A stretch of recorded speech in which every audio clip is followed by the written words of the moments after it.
This is Joshua Hart here, 4 seconds out. Delighted today to be joined by my good friend Jeremiah Milton. Jeremiah, sad to see that you're now back in America and not in the UK anymore, but I'm sure you had to get back out there eventually. I think you just said off camera, what was it, a long 7 weeks out here in the end? 7 weeks, man. Yeah, sad to leave, but happy to be back, man. Beautiful Vegas weather. You know what I'm saying? Sitting outside right now in my shorts, chilling by the pool. You feel me? Yeah, yeah. Yeah, meanwhile, I'm sat here in a hoodie, some jogging bottoms, and just praying that it's not raining later on. So I think you've got the better end of the stick right now. You're definitely enjoying life compared to the miserable UK weather. But spirits are still high. The boxing schedule is thriving again. Yeah. We all know the big reason you were over here, and probably one of the main talking points today. You were here sparring Anthony Joshua in the build-up to his fight with one of your friends as well, Daniel Dubois. Um, while not the night for the guy you've been working with, Anthony Joshua, an unreal event, a spectacle, something that will live not just in British history, but I'd say combat sport and sporting history for a long, long time. Um, were you there on fight night, first of all? Oh yeah, absolutely. First time in Wembley. Oh my gosh. Hey, that's the reason why I was like, let me just stick around. Let me see what's happening. Cause I could have came back. Job was finished on my end, but wanted to see it through. Of course, wanted to be there for a historic night and see these guys get in the ring and do what they do best. So great night. The British culture, the fight fans, just top tier, man. I don't know where they do it any better. And just looking at the fight itself, when you look at it from the outside as a neutral, a fantastic fight, and you've got to give you credit to both men. Dubois for being on his A game and executing his game plan perfectly, but it's only right to give Anthony Joshua the credit. A lot of the things in the build-up that were questioned about him was his heart and his desire, I guess you could say, especially after that Andy Yeah. Ruiz fight the first time round. But in a fight that couldn't have really had a worse start, um, rather than giving up and just accepting defeat, he kept going, he kept going. And come the fifth round, when the fight did end, that final 15, 20 seconds, he looked like he was about to get Dubois out of there. From what you saw, from what was going through your mind, what did you think of the fight? Well, it's been a few weeks now, like a week since the fight or something like that. And I mean, of course, I've been hearing different breakdowns. Being there in person, what I'm saying, such a massive stadium, it's kind of hard to take it all in right then and there. You wonder, like, oh, why did he throw the last punch like he did and all this other stuff. But you know what? At the end of the day, he did what he was told to do. They all bit the bullet as a team. And yeah, I thought it was a great fight. I just feel like, of course, everybody can sit here and talk about tactics and stuff like that. Look, I personally believe Joshua has made a lot of improvements, in his career. I would say it's more about, you know, knowing like when to choose certain things. Yeah. So like, let's say like I learned something new over here and I'm doing it and I'm executing it well. You know what I'm saying? It doesn't mean I disregard everything else I've had in the past. All my past experiences, they all kind of combine, like I don't know, that's the thing about me, like, say I'm not a millionaire or nothing like that, but I've been around a lot of people in this boxing game, so I've been able to pick and take and take and take from this guy and that guy and that guy. And I think it's one of the reasons why I've been deceptively, like, what I'm saying, just had a lot of skills, a lot of things stacked in my favor. But again, just a tough call. You know what I'm saying? Dubois, massive puncher, uh, hands low. You know what I'm saying? Trying to box. I get it. Um, but look, shit happens. One thing that's been a big talking point since the fight, a lot of fans, a lot of boxing pundits have been highlighting something from the corner. Going into that fifth round, Ben Davison obviously sits AJ down and says, roll the dice, essentially saying, take the gamble. You've got to go for it. And some notable names in boxing said that probably wasn't the best thing to do. Obviously, you were involved in the camp, you know the setup. from what you saw and from what you were around in the atmosphere, um, how impressed were you first of all by Ben Davis and his team, his stable, everything they've got? Yeah, I think they all worked together to add a lot to AJ's game. His uppercut was a very improved shot by him. That was the first thing I noticed when I got there was just how much more lethal that uppercut was. If it lands, you know what I'm saying? This is the thing about Ngannou. Like, if it lands, you know what I'm saying? Well, you got to be able to land it.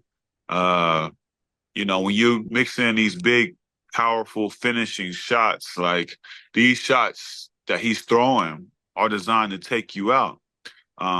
It about took Dubois out even after he's been hurt multiple times. He still was able to technically get the shot off and finally land it. But of course, it's boxing as well. You're going to need more than one. Sometimes it could be just that one. But if you know what I'm saying, if he's a bit fresher in the moment, maybe he catches Daniel with that one shot that takes him out of his element. So yeah, it's way too harsh just to come down and be like, oh, uh, he backslid, he didn't do anything correct. Da, da, da, da. No, no, no. It's just stylistic matchup was the approach just a bit off, just a bit off. And Shane, to his credit, like I said, like to people, just I hadn't did any interviews, but even if you watch his TalkSport interview before the fight, yeah, watch that one. It was uh very much it was like he was in both camps. I know he worked with Daniel, but his information was just like his analysis of it was very strange. And then looking forward at the future for both now.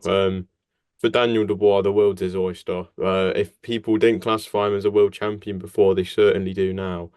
When you look at the landscape of the heavyweight division, which fights out there do you believe would get not just give Daniel the toughest fight, but who do you think would give Daniel the best fight? You know, it's heavyweight boxing, man. So like, thing about it is like, um, we can't write one guy completely off and then make the next one just the most greatest thing ever. I'm seeing this a lot with Martin McCauley because he beat up a kid in Jared Anderson. I'm seeing this a lot with Daniel now because, what I'm saying, he did a job on AJ.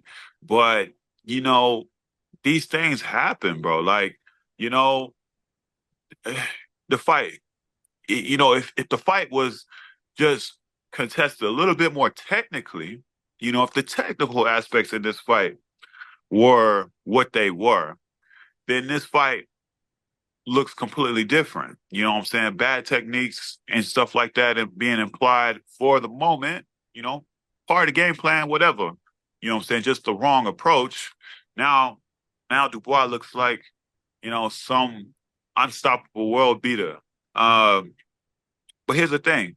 He had a great fight with Jarrell Miller, and he had a great fight with Hergovich. And I believe Hergovich was on the decline, and you seen Dubois on the uprise, yeah? So, like, you know, for anybody in that top or trying to get into that top 15 or whatever, because there's guys outside of it that are just, what I'm saying, waiting to get in the door. Uh, it is a roll of a dice, you know what I'm saying? That's how I view it. I don't know. These these things, if Dubois got a lot of hard fights on his hands because all these fights are tough, you know? They're tough in some manner. Um, People are gonna stylistically approach things differently. Look at Joseph Parker. You know what I'm saying? The people he's lost to, or beat him, Joe Joyce and Josh and stuff like that. He's kind of went on to skin some different type of cats that like you wouldn't think he would win. But I think still stylistically, Dubois does do a lot of things that will get him exposed more at the top level. But it's about having the right game plan and the approach. And again, his desire, like you said, I said that in one of my interviews too, probably at the one of the weigh-ins, it was like this fight is going to come down to desire, because they were both on this little upswing of, rebranding, refocused, uh, new image. So yeah, he fights with a lot of desire, and that's something you can't necessarily teach either. So I don't know. We'll see. Zane, tough fight for him. Uh, but Coley, still a tough fight for him. Maybe not, because he has a lot of desire. Um, yeah, I don't think, but I don't know. I don't. This might be a little controversial, but I don't know if Bacoli is really that tough for Dan at this point. Uh, Michael Hunter fought him with a lot of boxing skill and desire. You know what I'm saying? And he was a lighter dude then. You got to remember, he still has a loss. So we'll see. And for Anthony Joshua, a lot of talk from the British public and especially British boxing fans.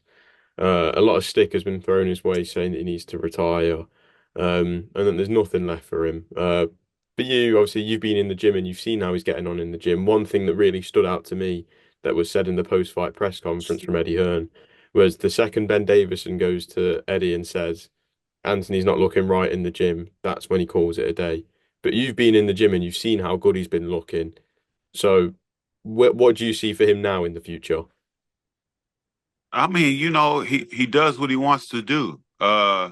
Remember, you know, it's still a fight. This is what people forget. Like, it's not scripted by any means, but 98,000. Yeah, we'll just say 90,000. We'll give Dubois 8,000 people in there, but everybody was there for Josh, man. It was the AJ show. So when you got that type of potential to bring everybody out again, you know what I'm saying? Like, hey, fuck, fuck the rest of it. Like, you know what I'm saying? Like, you're still going to be AJ, just like Chisora is still going to be Chisora. War Chisora with all these losses he got. You know what I'm saying? He was a bit brutal on Josh. I watched his interview. But, you know, it's Chisora, bro. Like, you know what I'm saying? He has this mentality, he has this way about, you know, drawing the people in, regardless. So AJ's selling out arenas. You know what I'm saying? He's a big brand in boxing.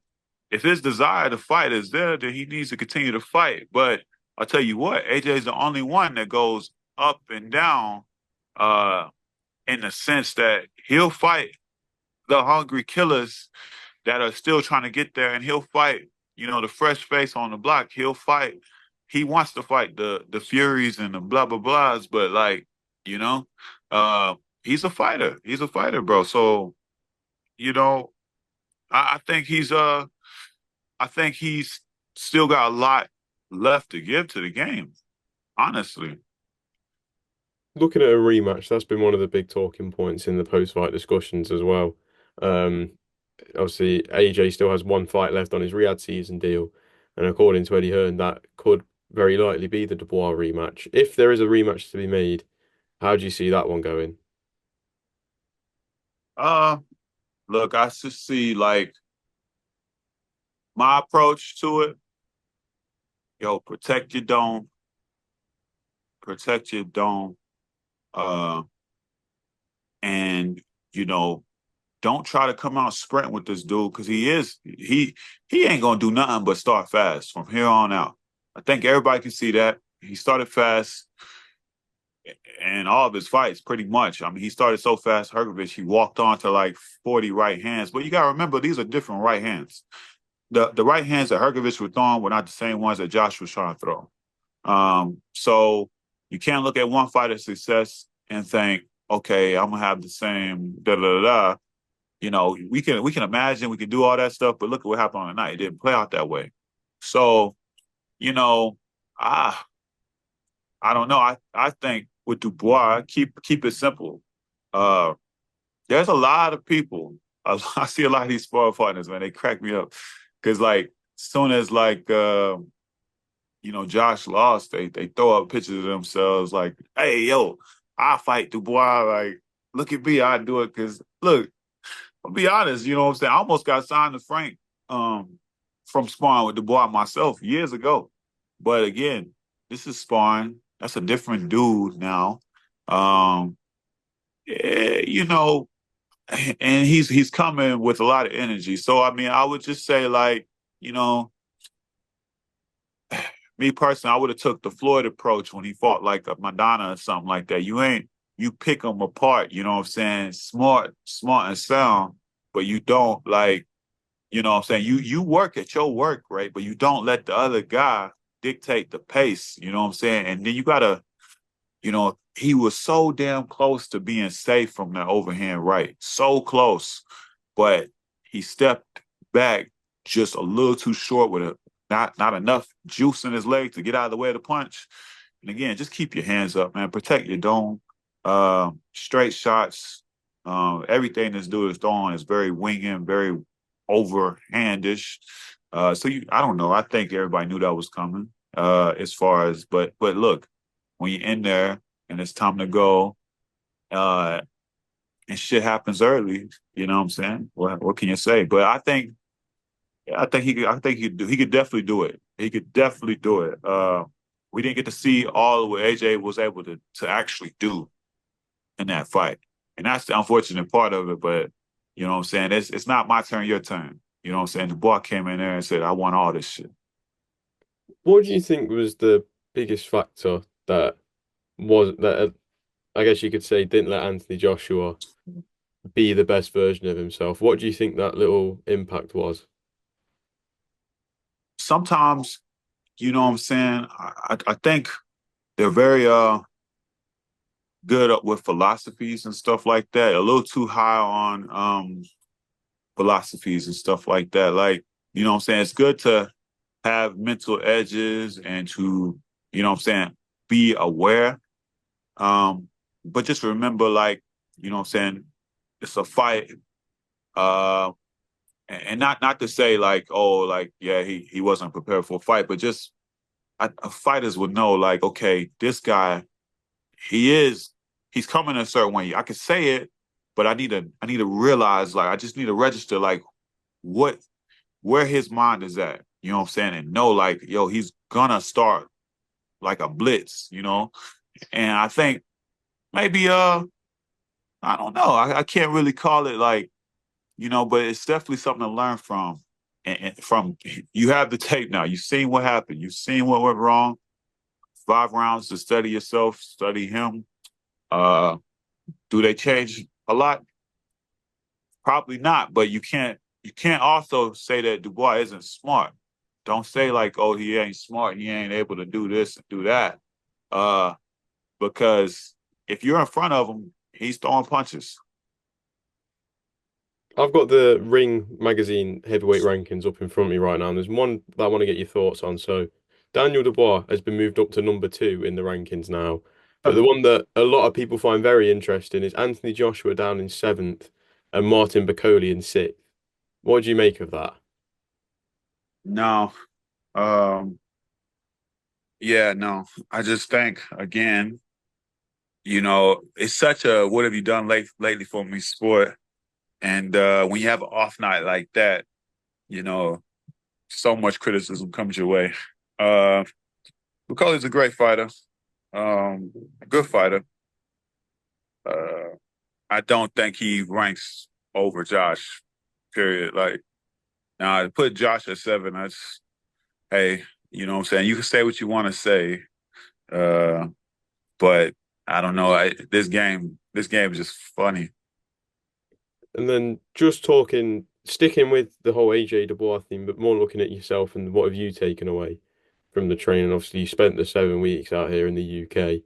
Now that you're back in Vegas, back at home, and you've had the time just to reflect on your whole experience over here, what are like the biggest learning factors that you've taken away from working with someone like Anthony Joshua? Um, you know what? Like, you know, he puts a lot into this, man. He puts a lot into the night for everybody to come out. And I mean, like, it's not for the people, it's generally for itself. So, you know, being around the team and stuff like that, I've been able to look, you can't deny his work ethic, man. This dude is in the gym. He's there before most people get there just to warm up. Uh, so, like I said, I gained a lot from the camp. I gained a lot from being with those guys in that gym, Ben Davison, the whole crew. Uh, and I've been in a lot of camps, not just gassing it because of who they are.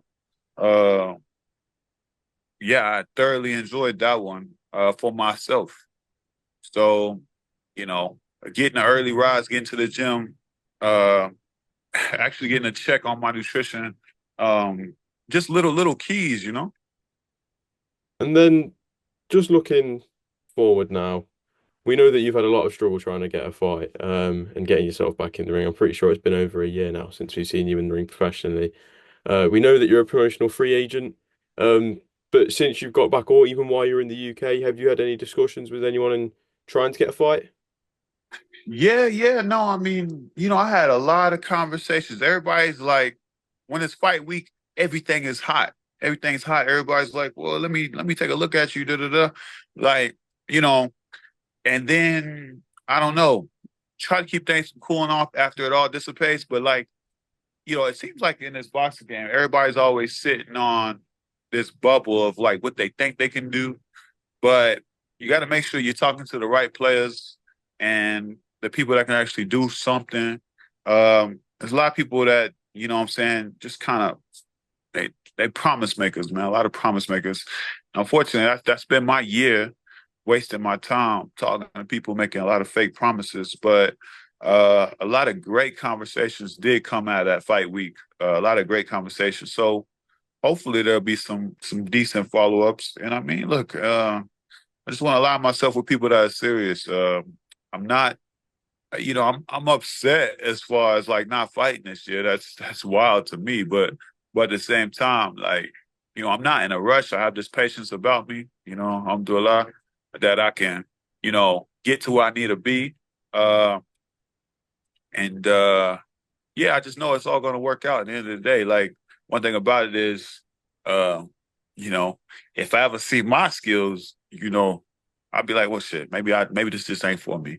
You know what I'm saying? But again, I know I'm talented. I know what I'm doing. And yeah, I expect probably the end of this year or the beginning of next year to really, really open things up. That sounds like that's where all the conversation is going. So I kind of got to bite this one on, take this one as it is. I've managed to somehow stay relevant despite not fighting. So that's kind of dope. But yeah, I want to be in this ring, man. I need to show y'all what I could do. Do you believe, obviously, you mentioned knowing your talent and knowing how good you are, and that's why you don't let this bother you as much as it could. Do you believe also that the amount of sparring offers that you get, you've just spent the last 7 weeks in the UK sparring Anthony Joshua, you sparred Francis Ngannou in the build-up for him to fight Anthony Joshua. Do you believe having all these big names in the heavyweight division reaching out to you for sparring shows how good you are as well? Because other people and other people's teams are sitting that and going, we can learn a lot from sparring this guy, and they're bringing you into the camp. Does that give you the belief as well? Yeah, absolutely, man. Like, funny thing about it, Dubois' team actually reached out for me to get ready for AJ. I didn't even see this. I had no idea. And then I ran into Karen at the hotel, and he's like, "Bro, you slacked me off," and I'm like, "What?" I said, "No." He showed me the DM that he sent me the message, and I'm like, oh snap! Like I didn't even see it. Like I was going through some stuff right then and there. So like I never even responded to him. Of course I would have still went to AJ, but look, here's the thing. Here's the thing. Like nah, man. Like yeah, you know what I'm saying. It's a pleasure to do what I do and do it so well. You know what I'm saying. Like I read the comments sometimes. They be like, "Oh, this guy's just in there getting destroyed. I wonder how many times Francis knocked him out." And it's just fucking hilarious because it's like, it's such a, it's not as thankful. You're just there, you're getting paid, but it's love from the teams and stuff like that. But it's a thankless little role to be played. Like, oh, this guy, he's just a smart partner, so you guys are just getting your ass kicked, and it's like, no, no, you know what I'm saying? Never been put on my ass. And now I can say what I've been in the ring with three world champions. I think Tyson Fury, Daniel Dubois, uh, Anthony Joshua, former, current, whatever. Um, you know, resume just continues to climb. Uh, but I don't know, man. You know, blessing and a curse, man. To these younger prospects that are coming up or whatever like that, I'd say like do some sparring, but try not to get caught up in all these camps because it's not always the best either. But you know, it's all right.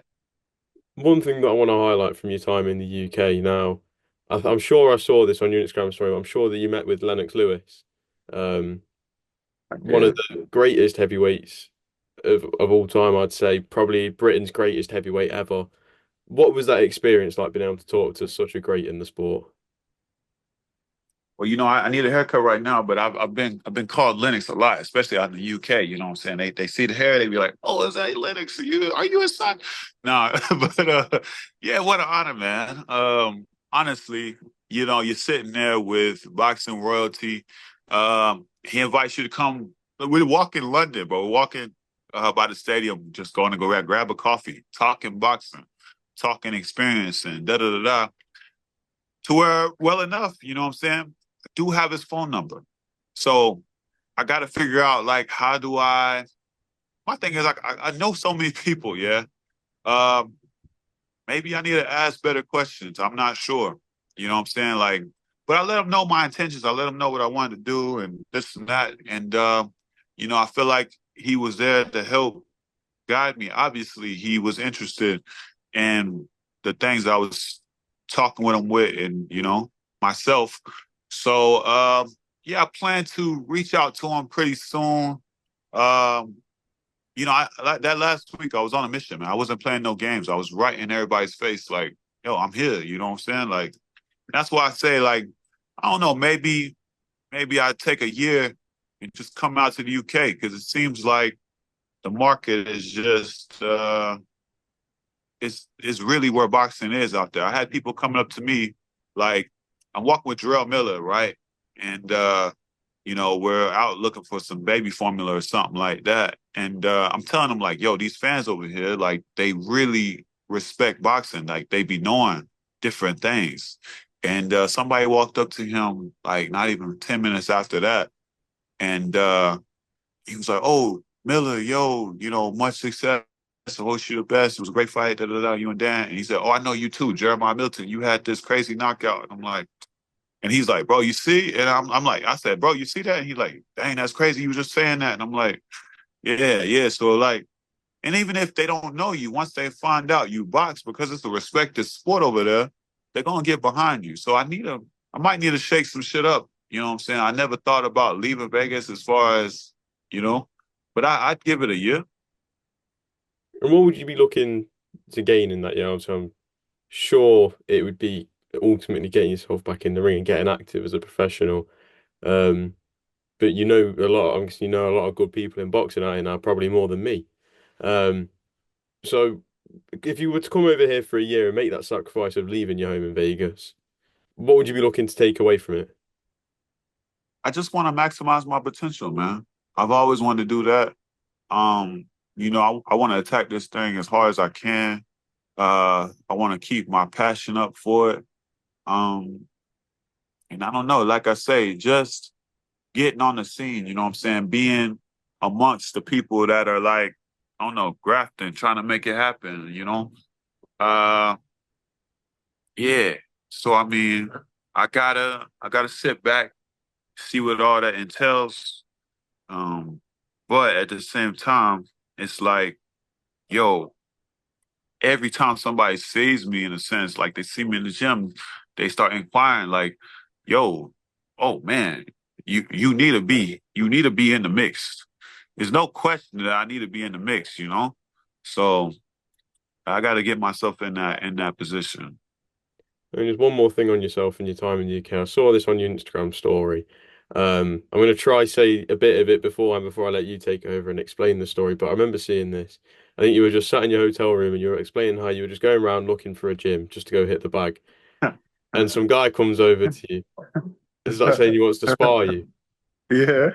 Can you give us this story? Because when I was sat there watching this, I don't know, I was really enjoying the story, but I was so confused as to what this bloke's problem was. All right.